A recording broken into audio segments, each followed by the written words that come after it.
i gospodin Hrvoje Apelt, neovisni novinar.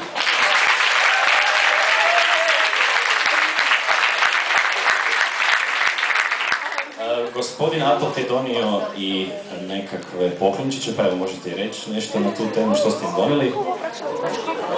Prije svega dobro večer svima.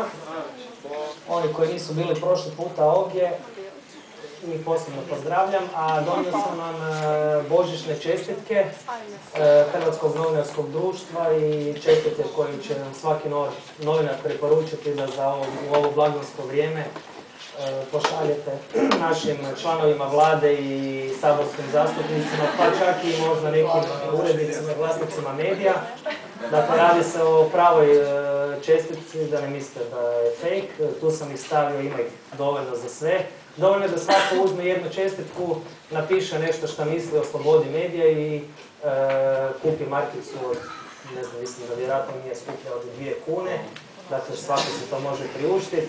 Na njoj lijepo piše članak 38 Ustava Republike Hrvatske koji jamči slobodu mišljenja i izražavanja misli, a brani cenzuru. Mislim da to ne bi bilo loše u ova vremena kada je stanje u medijima dosta poražavajuće, da pokažete na svoj način, a dosta vas ima, šta mislite o stanju u medijima.